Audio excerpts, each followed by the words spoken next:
Aujourd'hui, j'avais acheté un bouquet de roses jaunes éclatantes, les fleurs préférées de mon mari, pour célébrer sa sortie de l'hôpital et l'accueillir à la maison après 3 ans de lutte contre la maladie. Mais quand je suis entrée dans la chambre d'hôpital, ce qui m'a accueilli n'était pas un sourire, mais une déclaration catégorique. Suzanne, je veux divorcer. Je suis Suzanne Carter, et je vais vous raconter mon histoire. À ce moment-là, j'étais dans la chambre d'hôpital de mon mari. Robert avait déjà fait ses affaires, une petite valise soigneusement placée près du lit. Mais ce qui m'a glacée, c'est que ses yeux n'étaient pas sur moi. Ils étaient fixés sur Linda Davis, une femme du même étage, qui portait son propre sac et se dirigeait vers nous. Linda et Robert étaient devenus des amis proches au cours des 3 dernières années. Ils avaient enduré ensemble le tourment de la maladie, se réconfortant mutuellement à travers la douleur et les longues nuits sans sommeil. Je le savais, car j'étais là aussi. Jour après jour, prenant soin de Robert, le lavant, le nourrissant à la cuillère, sans jamais me plaindre. Linda, avec son sourire doux et sa voix chaleureuse, était également devenue une présence familière dans ma routine hospitalière. Mais aujourd'hui, en la voyant avec son sac, j'ai réalisé que ce n'était pas seulement Robert qui sortait de l'hôpital. Linda aussi. Félicitations, Linda, ai-je dit, forçant un sourire. Enfin rétablie, vous rentrez à la maison aujourd'hui. Mes mots étaient sincères, mais l'expression de Linda s'est assombrie instantanément. Ses yeux ont glissé sur moi et se sont posés sur Robert, avec une sorte de reproche. « Tu ne lui as toujours pas dit ?» a-t-elle demandé. Ces mots m'ont fait frissonner. Me dire quoi? J'ai regardé Robert, dont le regard a dévié, comme s'il cherchait un coin de la pièce pour se cacher. Robert, qu'est-ce que vous me cachez tous les deux? Ma voix tremblait, non de colère, mais d'une peur profonde et grandissante. Robert n'a pas répondu tout de suite. Il s'est avancé et a doucement pris les roses jaunes de mes mains. J'ai pensé qu'il les sentirait. Qu'il sourirait comme avant, mais non. À ma grande surprise, il a tendu le bouquet à Linda, sa voix douce, comme pour la consoler. Ne sois pas fâchée. Elles sont pour toi. Puis il s'est tourné vers moi, son visage soudain sérieux, ses yeux dépouillés de la chaleur que je connaissais autrefois. Suzanne, je veux divorcer. Les mots coupèrent comme un couteau, net et inattendu. Je suis restée figée. Divorcer après 40 ans passés ensemble. Après 3 ans où j'avais pris soin de lui quotidiennement, depuis les jours où il ne pouvait même pas s'asseoir jusqu'aux nuits où je restais éveillée pour m'assurer qu'il respirait toujours.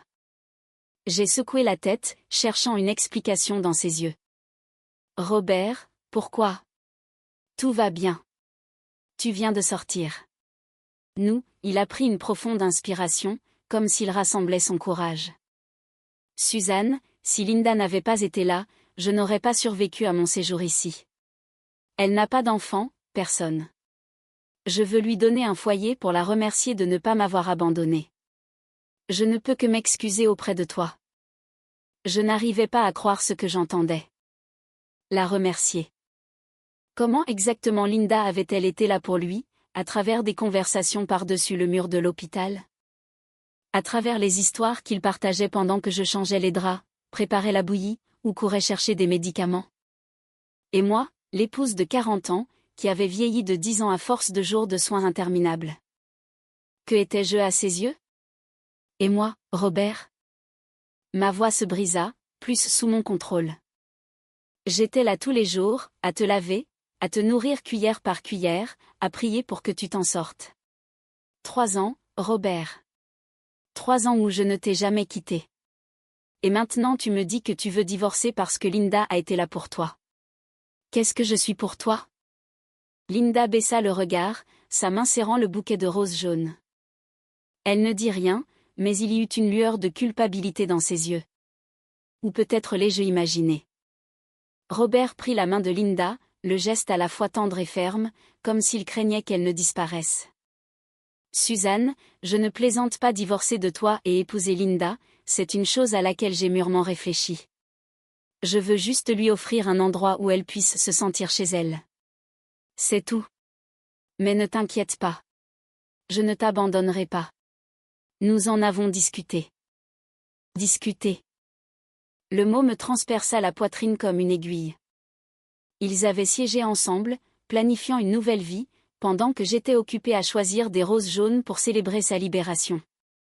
J'ai ri, mais le son était sec, dépourvu de joie. Dégoûté. Toi et Linda avez discuté de m'abandonner, de faire de moi une étrangère dans mon propre mariage? Robert, réalises-tu à quel point c'est absurde?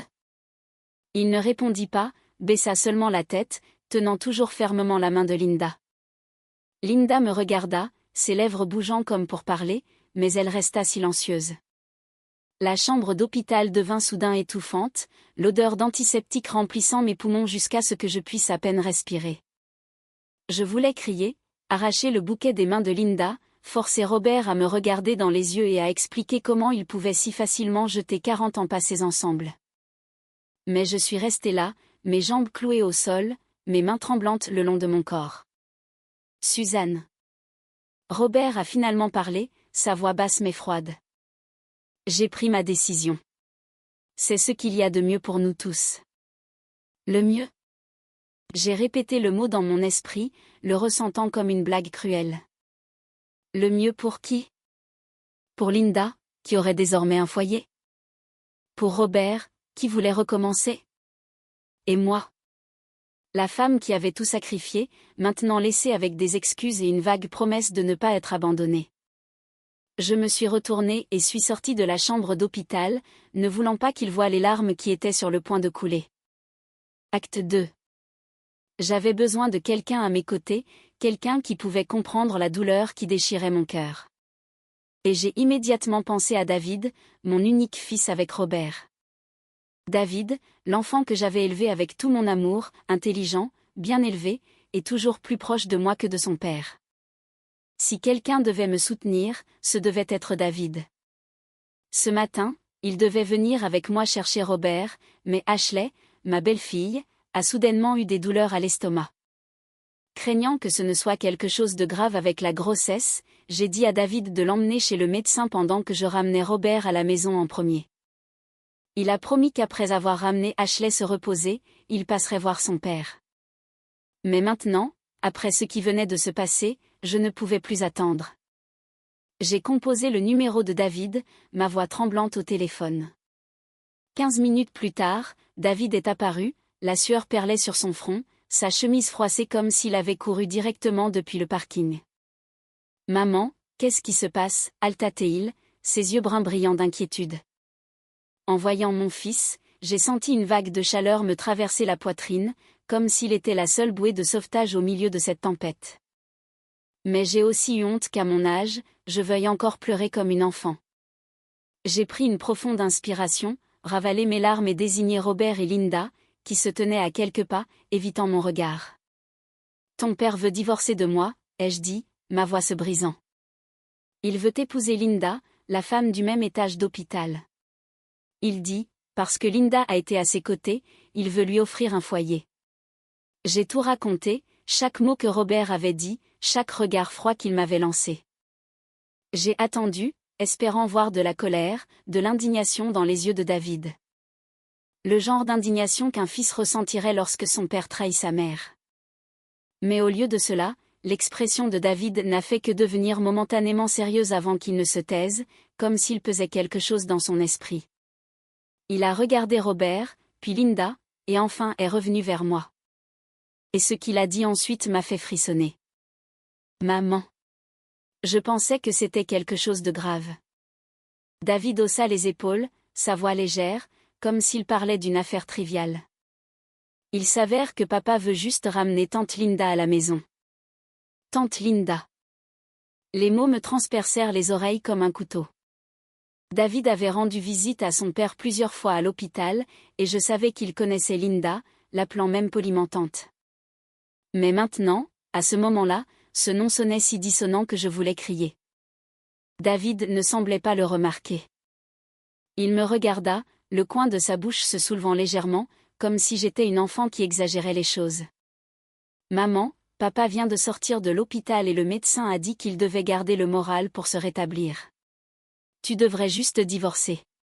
Ce n'est qu'une formalité. » Je suis restée figée, sentant le sol s'effondrer sous moi. Une formalité, ai-je répété, ma voix tremblante. David, sais-tu ce que ton père vient de dire? Il veut me quitter. Quitter 40 ans de mariage pour épouser cette femme. David hocha la tête comme si ce n'était rien de surprenant. Papa m'a parlé de ça il y a quelques semaines. Je pensais que, comme sa santé n'est pas bonne, avoir tante Linda qui vit avec lui tenant compagnie, serait comme à l'hôpital. Je n'y voyais aucun problème. Il marqua une pause, jeta un coup d'œil à Linda avec un petit signe de tête, comme pour confirmer une compréhension mutuelle. Quant au divorce, maman, 40 ans d'amour entre toi et papa. Un morceau de papier peut-il vraiment changer cela? Mais pour tante Linda, c'est différent. Elle a besoin d'un titre. Sinon, les gens vont jaser. Chaque mot que David prononçait était comme un marteau sur mon cœur. Non seulement il savait à l'avance, mais il était d'accord avec le plan de Robert. Mon fils, le garçon que j'ai élevé, celui qui, je pensais, me soutiendrait toujours, se tenait là à me dire que le divorce n'était qu'une formalité. J'ai regardé dans les yeux de David, cherchant une lueur de colère, d'empathie. Mais tout ce que j'ai vu était un calme glaçant. David, ai-je murmuré, ne vois-tu pas que c'est mal? Ton père me trahit notre famille. David soupira comme si je rendais les choses inutilement difficiles. Puis, comme s'il se souvenait soudain de quelque chose, il tapota l'arrière de son cou et me fit un sourire insouciant. Oh, au fait, maman. Les nausées matinales d'Ashley sont terribles ces derniers temps, et elle ne veut manger que ta cuisine. Demain, assure-toi de venir tôt pour nous cuisiner. Il me prit la main comme si tout était réglé, comme si ma douleur n'était rien de plus qu'une brise passagère. J'ai regardé mon fils, le sourire innocent sur son visage, et j'ai soudain ressenti un vide écrasant. La trahison ne venait donc pas seulement de Robert. Elle était dans le sang de David. J'ai ri, mais c'était un son sec, sans joie. Alors c'est comme ça, ai-je dit, ma voix glaciale. Si vous pensez tous que le divorce est la meilleure solution, alors qu'il en soit ainsi. Je me suis retournée et j'ai marché dans le couloir de l'hôpital, sans regarder Robert, Linda ou David. Le son de mes pas résonnait sur le carrelage, régulier et solitaire. J'ai pensé aux années passées, aux nuits où je restais éveillée à prendre soin de Robert, aux jours où j'enseignais à David comment être une personne décente. Tout cela me semblait maintenant une blague amère. Mais en sortant sous la pâle lumière du soleil de l'après-midi, j'ai ressenti une étrange sensation de libération. S'ils n'avaient pas besoin de moi, alors je n'avais plus aucune raison de m'accrocher à eux. Je suis sortie du tribunal, mes jambes lourdes comme si elles étaient lestées de plomb. Mon cœur était encore chancelant. 40 ans avec Robert. Des jours de notre jeunesse, amoureux au lycée, aux années de rêve à l'université, puis le mariage, l'éducation de David, et la construction d'une famille que je croyais inébranlable. Tout cela était maintenant parti, à cause de 3 ans passés à lutter contre la maladie avec Linda. Maintenant, nous étions divorcés. Je me suis tenue là, dans le froid couloir du tribunal, essayant de comprendre ce qui venait d'arriver à ma vie. Robert s'est avancé main dans la main avec Linda, ses yeux brillants d'une légère culpabilité quand il m'a regardée. Suzanne, dit-il, sa voix profonde mais régulière. J'épouserai Linda bientôt pour qu'elle puisse avoir un foyer. Mais nous 3 vivrons toujours ensemble, comme avant. J'ai regardé dans ses yeux, cherchant une trace de l'homme qui avait jadis promis de marcher avec moi jusqu'à la fin de la vie. Mais son regard a rapidement glissé vers Linda, et les coins de sa bouche se sont levés en un sourire qu'il ne pouvait retenir. Devant moi, il lui a pris la main et a parlé d'une voix si tendre que cela faisait mal. Linda, nous allons être une vraie famille. Linda, qui avait été silencieuse jusqu'à présent, avait les larmes aux yeux. Elle a serré fermement la main de Robert, sa voix tremblante mais pleine d'émotion. Robert, j'ai tellement de chance de t'avoir rencontré dans cette vie. Il se tenait là, une image parfaite de romance de la quarantaine, tandis que moi, l'épouse de 40 ans, j'étais devenue l'inutile. David, mon fils, se tenait à quelques pas, observant silencieusement. Il essuya le coin de son œil. Que ce soit par émotion ou juste un clignement occasionnel, je ne pouvais pas le dire. Puis il m'a donné un léger coup de coude, son ton teinté d'une pointe de plaisanterie. Maman, tu vois. Il s'avère que les gens peuvent encore aimer passionnément à la quarantaine. Je n'ai pas répondu, je les ai juste regardés. Robert, Linda et David. Robert, le mari qui autrefois essuyait doucement mes larmes quand je pleurais, qui restait éveillé tard avec moi pour s'occuper de David quand il avait de la fièvre. Qui avait promis que nous nous asseyions ensemble sur un banc de parc quand nos cheveux seraient blancs. Et David, le fils dans l'éducation duquel j'avais mis toute mon énergie, maintenant là, insensible à la douleur de sa mère.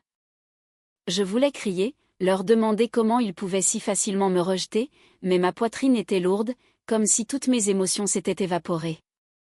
David parla à nouveau, son ton désinvolte, inconscient du fait que mon cœur se brisait. Maman, rentrons à la maison. Je ramène tout le monde. Il désigna la voiture sur le parking comme s'il s'agissait d'un trajet ordinaire.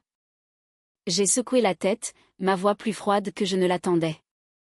Nous sommes divorcés, donc il n'y a plus besoin de vivre ensemble. David fronça les sourcils, une lueur d'irritation traversant son visage.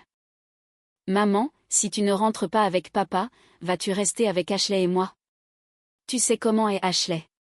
Elle n'aime pas vivre avec des personnes âgées, surtout maintenant qu'elle est enceinte. C'est le premier petit-fils de la famille Smith. Ne rends pas les choses plus compliquées, d'accord? Ashley, ma belle-fille, belle, vive, mais toujours distante avec moi. Dès notre première rencontre, elle m'avait regardé avec un regard méfiant, comme si j'étais une belle-mère maléfique sortie d'un drame. Quand elle a épousé David, elle a clairement indiqué qu'elle ne voulait pas vivre avec des parents âgés. Je ne lui en voulais pas. Les jeunes couples ont besoin de leur propre espace. J'ai payé leur mariage, couvert leur lune de miel, et même versé la compte pour leur maison, tout cela avec mon héritage. Ashley ne voulait pas que la maison soit au seul nom de David, craignant qu'elle ne soit considérée comme un bien prénuptial, alors j'ai accepté de payer le prêt immobilier par versement, transférant l'argent à temps comme si c'était une obligation. Ce matin même, j'avais effectué le dernier paiement. Mais maintenant, debout devant David, j'ai soudain réalisé que tout ce que j'avais fait ne signifiait rien pour lui. David, ai-je dit, ma voix étrangement calme. Je ne viendrai pas chez toi. Robert, debout à côté de Linda, fronça les sourcils. Suzanne, ne me dis pas que tu prévois de retourner dans cette maison délabrée que tes parents t'ont laissée, dit-il avec une pointe de moquerie. Cette maison, le seul héritage de mes parents, m'avait été transférée juste après mon mariage avec Robert. C'était ma propriété exclusive. Personne, pas même David, n'y avait droit. David hocha la tête, prenant parti pour son père. Maman, cet endroit est vide depuis des années. Il doit probablement tomber en ruine. Tu n'as pas non plus d'argent pour un hôtel, n'est-ce pas? Tu as tout dépensé ces dernières années pour les traitements de papa et le paiement de ma maison. Il ne reste plus rien. D'ailleurs, papa vient de sortir de l'hôpital. Ne rends pas les choses plus difficiles. Je les ai regardés tous les deux, chaque mot qu'ils prononçaient me transperçait comme une lame affûtée. Ils appelaient cela des conseils, mais tout ce que j'entendais était de l'indifférence, comme si j'étais un objet à déplacer à leur convenance. Linda se tenait là, les coins de ses lèvres se recourbant en un sourire de mépris, comme si j'étais inutile et ne méritais pas son attention. Aux yeux de mon mari de 40 ans et du fils que j'avais élevé, je n'avais plus aucune valeur. Je n'ai pas répondu, j'ai juste sorti mon téléphone tranquillement et commandé un Uber juste devant eux.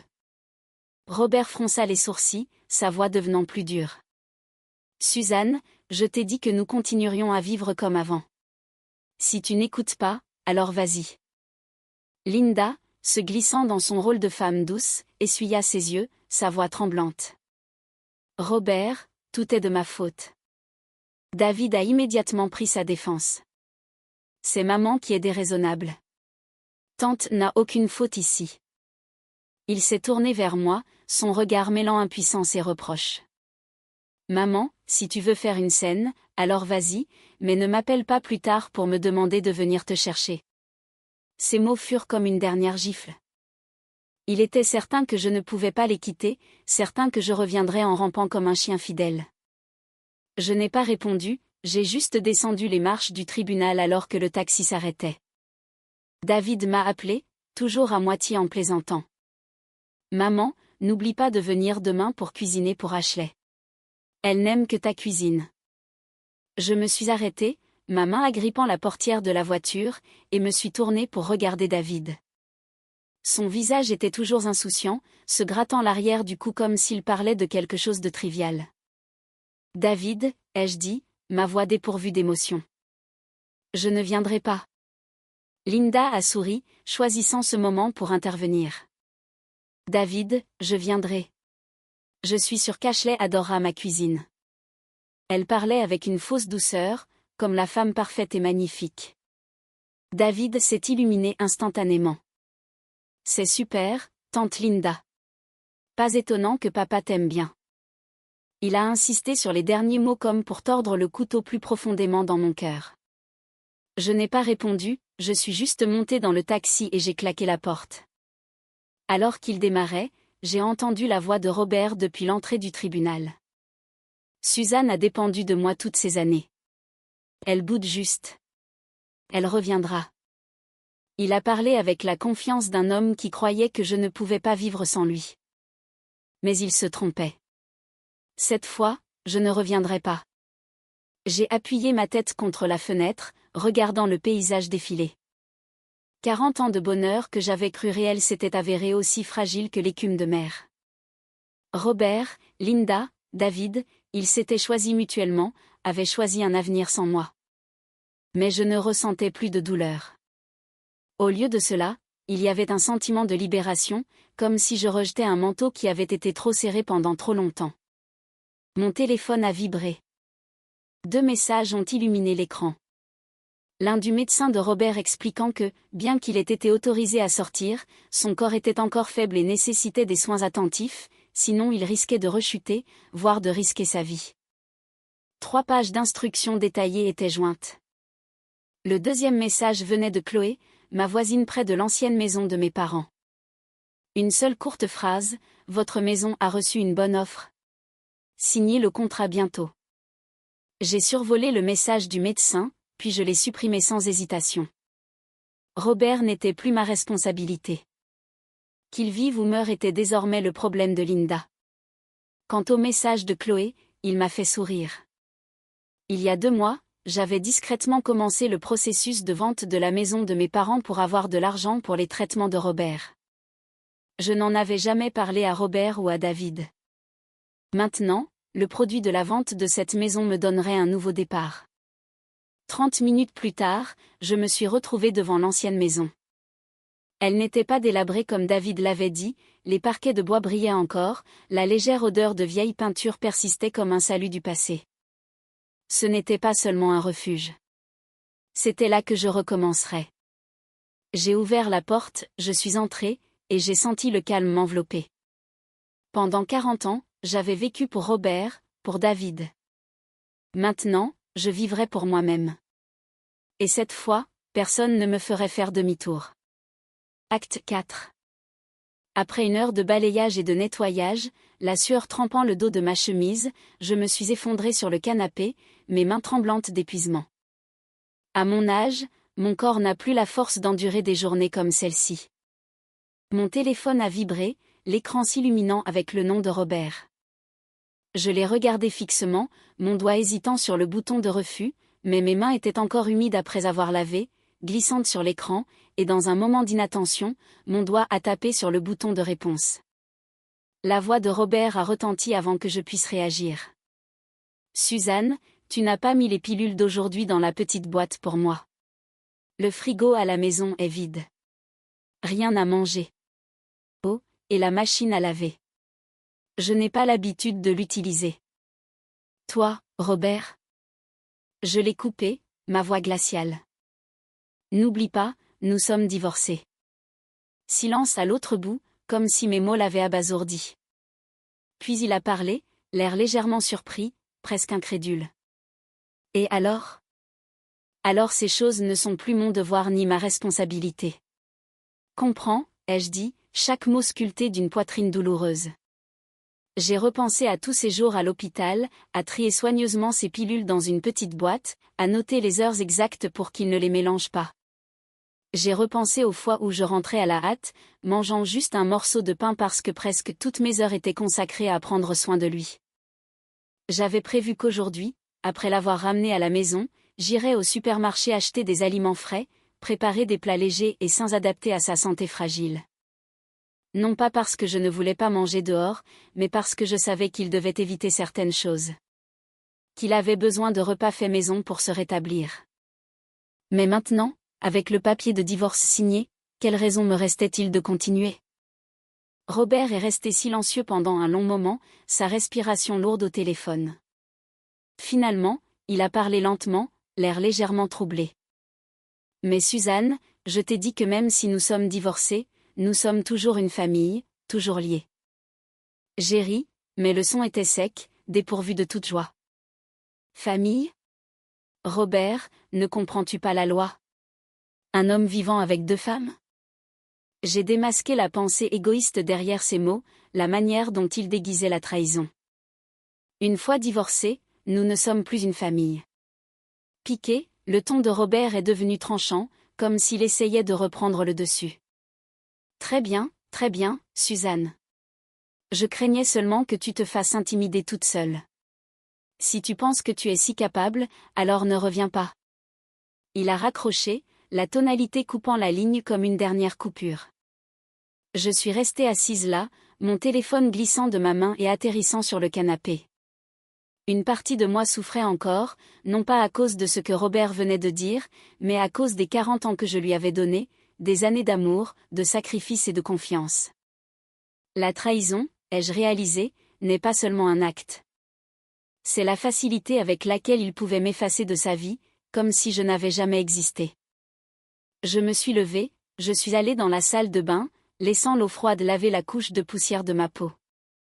J'étais trop fatiguée pour quoi que ce soit d'autre aujourd'hui. Après ma douche, j'ai changé les draps, l'odeur de tissu propre m'apportant une petite mesure de calme. Je me suis assise sur le lit, j'ai pris mon téléphone, prévoyant de faire défiler les réseaux sociaux pour chasser les pensées lourdes avant de dormir. Mais au moment où j'ai ouvert mes messages, le texte de Robert a frappé mes yeux. Une photo d'une table à manger somptueuse débordant de plats lumineux et riches, du bœuf grillé, de la salade à l'huile d'olive, et une bouteille de vin rouge brillant sous une lumière chaude. Dans le coin inférieur gauche, 2 mains jointes fermement, une bague en argent scintillant au doigt de Linda.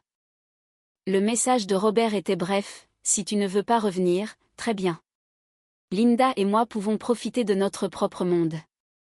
Si je me souvenais bien, le bœuf et le vin figuraient tous deux sur la liste des choses que le médecin avait strictement interdites à Robert en raison de sa santé. Mais je n'ai pas répondu. Je ne le lui ai pas rappelé. Il avait choisi Linda, choisi une nouvelle vie, et c'était sa responsabilité, pas la mienne. Robert, comme un homme nouvellement amoureux, continuait de poster des photos le montrant emmenant Linda dans des restaurants chics, lui achetant des vêtements de créateur, ou se promenant dans des endroits qu'il et moi avions rêvé de visiter quand nous étions jeunes. Ces publications vantardes m'ont inévitablement poussé à faire des calculs dans ma tête. Avant que Robert ne tombe malade, notre famille était aisée avec 2 revenus stables et une somme décente d'économie. Mais 3 ans de maladie, les opérations successives, avaient englouti presque tout cela. Maintenant, avec la façon dont il dépensait si généreusement, j'étais certaine que le peu d'économie restante ne durerait pas. Ce jour-là, je suis allée au centre commercial pour acheter des vêtements et quelques articles personnels. Mais quand je suis entrée dans une bijouterie, je me suis figée. Robert et Linda se tenaient là, juste devant le comptoir en verre, les lumières scintillantes se reflétant sur les pièces étincelantes. Robert m'a vu, son visage montrant un bref éclair de gêne, mais il a rapidement forcé un sourire et m'a fait signe de venir comme si nous étions encore de vieux amis. « Suzanne, viens ici. Viens ici. » Je suis restée immobile, ma main serrant fermement la bandoulière de mon sac à main, essayant de rester calme. Je voulais me retourner et m'éloigner, mais Robert est venu, m'a attrapé la main et m'a tiré dans le magasin. Il m'a désigné, à moitié en plaisantant, à moitié sérieux, et a dit à la vendeuse, « Vous voyez, celle qui va payer est là. » Comment pourrais-je ne pas m'offrir ces pièces? Ces mots ont serré ma poitrine, non pas de douleur, mais d'une audace effrontée. J'ai discrètement regardé Linda. À l'hôpital auparavant, elle avait été mince, émaciée, sans personne pour prendre soin d'elle. Mais maintenant, Linda était complètement différente. Son visage plus plein, soigneusement maquillé, portant des vêtements de créateur qui épousaient sa silhouette. Sur le plateau devant elle, un éventail de bijoux, colliers, boucles d'oreilles, bracelets et une bague étincelante. Rien de tout cela n'était bon marché. D'après mon rapide calcul, le tout coûterait au moins plusieurs centaines de milliers. Linda a croisé mon regard, souriant avec une douceur qui ne pouvait cacher sa suffisance. Sœur Suzanne, Robert dit qu'il a décidé de m'épouser, alors les cérémonies nécessaires doivent être faites. Aujourd'hui, il m'a amenée ici pour choisir des bijoux. Elle a soulevé un bracelet du plateau, l'admirant sous la lumière, comme si elle montrait un trophée. J'ai regardé Robert, cherchant dans ses yeux une trace de l'homme que j'avais aimé autrefois. Mais tout ce que j'ai vu était de la gêne mêlée d'une touche de fierté, comme s'il pensait que je le sauverais encore de cette situation. Je savais qu'il ne lui restait pas beaucoup d'argent. Les petites économies ne pouvaient pas couvrir ses pièces. Il ne m'avait pas entraîné ici par parenté, mais par vanité, pensant que je paierais bêtement pour lui comme avant. J'ai pris une profonde inspiration, me suis tournée vers la vendeuse, ma voix calme, mais glaciale. Cet homme est mon ex-mari. Nous sommes divorcés. La femme à côté de lui est sa fiancée. Pensez-vous que je paierais pour eux? La vendeuse s'est figée, ses yeux s'écarquillant d'incrédulité. Elle a jeté un coup d'œil à Robert et Linda, son regard portant une légère trace de dédain malgré sa tentative de sourire professionnel. Le visage de Linda a rougi. Elle a serré fermement la main de Robert, ses yeux brillants comme si elle était sur le point de pleurer. Robert, a-t-elle murmuré, sa voix tremblante, comme si je venais d'insulter tout son monde. Le visage de Robert s'est assombri alors qu'il s'approchait de moi, son ton lourd de reproches. Suzanne, était-il nécessaire de dire cela devant des étrangers? Il se tenait droit, essayant de maintenir sa dignité, mais je pouvais voir la honte dans la façon dont ses poings se serraient, comme s'il retenait sa colère. Avant que je puisse répondre, une voix claire a retenti derrière moi. Amenez votre maîtresse pour choisir des bijoux et faire payer votre ex-femme? Comment un homme peut-il être aussi effronté? Une jeune femme, main dans la main avec son mari, venait d'entrer dans le magasin, regardant Robert avec un mélange de surprise et de dégoût. Une onde de rire s'est propagée des autres clients, comme une vague de moquerie remplissant l'espace. Le visage de Robert est devenu rouge écarlate, son ancienne assurance disparue. Il m'a lancé un regard noir, comme si j'étais la raison pour laquelle il avait perdu la face, puis il a hâtivement attrapé la main de Linda. Allons-y, a-t-il claqué, la traînant presque hors du magasin. Linda m'a jeté un coup d'œil en arrière, ses yeux mêlant colère et fierté blessée, mais elle n'a rien dit. Elle a juste baissé la tête et a suivi Robert. Je suis restée là, ma main toujours agrippant la bandoulière de mon sac à main, me sentant comme si j'avais gagné une petite bataille, mais sans aucune joie. Les années passées avec Robert ont défilé dans mon esprit. Les jours où nous avons construit notre famille ensemble, quand il était encore le gentleman qui rentrait à l'heure et mettait toujours la famille en premier. Mais la maladie et Linda avaient tout changé. Ou peut-être n'avais-je fait que voir sa vraie nature. Je me suis tournée vers le comptoir, choisissant une petite paire de boucles d'oreilles pour moi, simples mais élégantes. Veuillez me les emballer, ai-je dit à la vendeuse, ma voix douce mais ferme. Elle a souri, cette fois un sourire sincère, libre de la légère pointe de mépris précédente. Un mois s'est écoulé sans que je voie Robert, Linda ou David. Je me suis tenue occupée à nettoyer l'ancienne maison de mes parents, à réorganiser ma vie, comme si de si simples gestes pouvaient effacer les blessures de mon cœur. Jusqu'au jour où les documents de partage des biens ont été finalisés. Le processus a été rapide. Robert, sans la moindre hésitation, est parti immédiatement après pour enregistrer son mariage avec Linda. Je me suis tournée pour partir, mais David et Ashley m'ont bloqué le chemin. Maman, a commencé David, sa voix douce, mais portant ce ton cajoleur familier. Même si toi et papa êtes divorcés, plus mari et femme, vous êtes toujours une famille. Il se tenait là, ses yeux essayant d'apparaître sincères, mais tout ce que je voyais était de la distance, comme s'il parlait à une connaissance, non à la mère qui l'avait élevé. Ashley, sa main caressant légèrement la courbe à peine perceptible de son ventre, a souri doucement, bien que le sourire ne puisse cacher sa raideur. Même si tu ne veux pas faire attention à papa, David et moi sommes toujours tes enfants. Pour nous, rentre à la maison. Elle s'est avancée, m'a pris la main et l'a placée sur son ventre. Maman, sens ça. Ton petit enfant est là. Ma main a touché le ventre d'Ashley, mais je n'ai rien ressenti d'autre que de la froideur. Autrefois, j'avais attendu ce petit enfant avec impatience, imaginant le tenir dans mes bras avec le sang de David, mon sang coulant en lui. Mais maintenant, en regardant les yeux indifférents de David, j'ai vu l'amère vérité. Mon fils, celui dans lequel j'avais mis mon cœur et mon âme, avait choisi le camp de son père, le camp de Linda, et maintenant celui d'Ashley. Égoïste, tout comme Robert. Si la trahison était héréditaire, alors ce petit enfant ne signifiait plus rien pour moi. J'ai retiré ma main, mon regard froid sur Ashley puis sur David. Ce ne sera pas nécessaire, ai-je dit, ma voix calme mais résolue, et je me suis tournée pour partir. Ashley a bougé comme pour me suivre, marmonnant quelque chose, mais David l'a retenu, sa main agrippant son épaule. « Qu'est-ce que tu fais ?» Ashley a baissé la voix, mais ces mots ont quand même atteint mes oreilles, tranchant comme une accusation. « Si tu laisses ta mère partir maintenant, qui va payer le restaurant plus tard ? David, es-tu stupide ? Vas-y et ramène-la. Sinon, qui va couvrir les paiements de la maison pour nous, a répondu David, son ton bas mais certain. Qui a-t-il à s'inquiéter ? Je suis son fils unique. Elle couvrira le prêt immobilier, et quand notre fils naîtra, avec toutes les dépenses que nous aurons, elle ne pourra pas nous tourner le dos. Leurs mots furent la dernière coupure, rompant le dernier fil qui me liait à eux. Je ne me suis pas arrêtée, je n'ai pas regardé en arrière.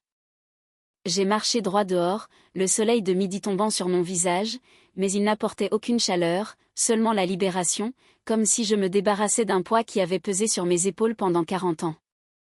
De retour à l'ancienne maison, mes bagages étaient déjà soigneusement rangés dans une valise. J'ai appelé un taxi directement pour l'aéroport. Autrefois, Robert et moi aimions voyager, rêvant de voyages vers des contrées lointaines. Nous étions en phase, nous tenant toujours la main en regardant les couchers de soleil dans des villes inconnues, promettant d'explorer le monde ensemble. Mais quand Robert est tombé malade, ses rêves ont été mis de côté. Je suis restée à ses côtés, m'occupant de chaque repas, de chaque pilule, croyant que je n'aurais plus jamais la chance d'aller nulle part. La maladie a drainé nos finances, et je pensais que mon avenir ne serait que des jours de soins pour lui. Mais maintenant j'étais divorcée. Avec ma part des biens et l'argent de la vente de l'ancienne maison bientôt sur mon compte, je n'avais plus à m'inquiéter. Je pouvais dépenser. Je pouvais vivre pour moi-même. Les voyages, même seuls, n'étaient plus un luxe impossible. À l'aéroport, j'étais assise dans la salle d'attente, passant le temps sur mon téléphone. Une notification est apparue. David avait envoyé une photo. Sur celle-ci, lui et Ashley se tenaient derrière Robert et Linda. Tous les quatre souriaient brillamment comme une famille parfaite. Le message qui l'accompagnait m'a glacé le cœur. Maman, si tu avais arrêté de bouder sans raison, il y aurait eu une place pour toi dans cette photo de famille aujourd'hui. Un deuxième message a suivi. Oh, et au fait, le paiement de la maison est dû ce mois-ci. N'oublie pas de transférer l'argent. J'ai regardé la photo, le sourire de David, celui d'Ashley, de Robert et de Linda. Ils avaient construit un monde sans moi, et s'attendaient toujours à ce que je continue de le financer. L'annonce d'embarquement a résonné dans le terminal. J'ai éteint mon téléphone, me suis levée, et j'ai tiré ma valise vers la porte d'embarquement. Seule, je suis montée dans l'avion sans regarder en arrière. Le monde extérieur était vaste, et je savais que, même seule, je pouvais bien vivre. Non, pas seulement bien vivre. Je vivrais brillamment pour moi-même. Je suis revenue en ville 2 mois plus tard. Les roues de ma valise claquaient sur le sol de l'aéroport, portant le parfum des lieux lointains que je venais de traverser. Ce long voyage avait été ma façon de me retrouver. Mais je devais revenir parce que les papiers de vente de la maison devaient être complétés. Ce n'est qu'après la signature que l'argent serait transféré sur mon compte, ouvrant un nouveau chapitre de ma vie. Pour préserver ma tranquillité pendant le voyage, j'avais acheté un nouveau téléphone, laissant l'ancien intact dans mon sac pendant les 2 mois. Lorsque l'avion a atterri, j'ai rallumé mon ancien téléphone, et immédiatement l'écran s'est illuminé d'une multitude de messages. David en avait envoyé des dizaines, chacun plus pressant que le précédent. « Maman, pourquoi n'as-tu pas envoyé l'argent à Ashley ? Elle est fâchée. Maman, le paiement du prêt immobilier est presque en retard. Dépêche-toi de l'envoyer. Maman, pourquoi ne réponds-tu pas ? Ashley et moi nous sommes disputés à cause de l'argent. Maman, j'ai déjà utilisé mon propre argent pour couvrir le prêt immobilier cette fois. Quand tu verras ça, transfère-le-moi. Maman. Ashley menace de divorcer de moi parce que je ne peux pas gérer l'argent. Papa a même hypothéqué la maison. Appelle-moi tout de suite. Robert avait également envoyé des messages, son ton commençant doucement, mais devenant de plus en plus désespéré. Suzanne, comment reprendre ces 2 médicaments ? Je ne me souviens plus. Des photos de 2 flacons de pilules étaient jointes. Je me sens mal dernièrement. Comment me massais-tu déjà ? Suzanne, as-tu encore de l'argent ? J'ai quelques problèmes. J'ai fait défiler chaque message, mes doigts glissant sur l'écran, mais sans intention de répondre. Je savais, d'après la panique dans leurs mots, que quelque chose de grave s'était produit, mais je n'ai pas rappelé. Au lieu de cela, j'ai envoyé un court message à Chloé, la voisine d'en face de l'ancienne maison de Robert. Quelques minutes plus tard, elle a répondu, et l'histoire est devenue claire. Après mon départ, Robert et Linda ont profité de quelques jours à se prélasser dans la lueur de leur nouvel amour. Ils ont posté des photos en ligne, affichant des repas somptueux et des virées shopping coûteuses. Mais Linda n'était pas du genre à être facilement satisfaite. Elle a exigé de contrôler les finances, pour découvrir que les petites économies de Robert étaient depuis longtemps épuisées. Sans autre option, elle s'est tournée vers David, lui suggérant de contribuer à la nouvelle famille de sa belle-mère. Ashley, son ventre s'arrondissant, n'était pas quelqu'un de facilement manipulable. Quand elle a réalisé que Linda convoitait son argent, elle a débarqué en trombe à la maison, enceinte et tout, faisant une scène et exigeant que Linda la serve comme une femme de chambre parce que « je porte le petit enfant de la famille Smith ». Linda, désormais munie d'un certificat de mariage, s'est gonflée comme la maîtresse de maison. Non seulement elle a refusé, mais elle a ordonné à Ashley de la servir à la place. Les 2 femmes se sont disputées sans fin, transformant la maison en champ de bataille avec Robert et David pris au milieu, impuissants et épuisés. Mais le drame ne s'est pas arrêté là. 1 mois plus tard, un homme s'est présenté, se présentant comme le fils de Linda. Elle a avoué la vérité. Elle n'avait jamais été sans enfant, comme elle l'avait dit. Ce fils, un toxicomane, avait depuis longtemps gaspillé tous les biens de Linda. En apprenant que sa mère s'était remariée, il est venu chercher de l'argent auprès de Robert. Robert, n'ayant plus rien, fut persuadé par les doux mots de Linda au lit d'hypothéquer la même maison qui avait été la mienne, pour payer le fils de Linda. Mais l'homme est parti avec tout l'argent et a disparu. Quand Ashley l'a découvert, elle était si furieuse qu'elle a failli faire une fausse couche. Elle croyait que David, le fils biologique de Robert, méritait cet argent à la place. Elle a exigé que Robert le partage, sinon elle ne le laisserait pas tranquille. À court d'options, Robert a contracté un autre prêt, prévoyant de l'utiliser pour calmer Ashley afin qu'elle accouche en paix. Mais le fils de Linda est réapparu après une autre perte au jeu et a pris ce prêt directement des mains de sa mère. Maintenant, les disputes constantes, les accusations et les dettes croissantes les avaient transformés en la risée de leur entourage. J'ai éteint mon téléphone, me calant dans le siège de l'aéroport, me sentant comme si je venais de regarder une comédie tragique dans laquelle je n'étais plus un personnage. Une partie de moi avait autrefois été dévastée par la trahison de Robert et David. Mais maintenant, tout ce que je ressentais était du soulagement et de la gratitude d'être sorti de ce chaos à temps. J'ai éteint mon téléphone et suis sorti de l'aéroport, la douce lumière du soleil de l'après-midi reposant sur mes épaules. Je n'avais plus besoin de connaître plus de détails. Je n'avais plus besoin d'entendre plus d'appels à l'aide. Mais quand je suis revenue à l'ancienne maison de mes parents pour récupérer quelques documents, David est soudainement apparu devant la porte. L'homme qui avait été autrefois soigné et confiant en costume se tenait maintenant mal rasé dans une chemise froissée, avec de profonds creux sous les yeux, comme si toute vie s'était échappée de lui. « Maman, où étais-tu ces derniers temps ?» Sa voix tremblait comme s'il luttait pour retenir ses larmes. J'ai regardé David, mon cœur froid comme la glace. « Où je vais ne te regarde pas, ai-je dit, ma voix tranchante et sans émotion. David a ignoré mon ton et s'est rapproché, ses mains gesticulant frénétiquement comme s'il essayait de s'accrocher à moi. « Maman, tu ne sais pas. Depuis que tu es partie, tout s'est effondré. Linda est une escroc.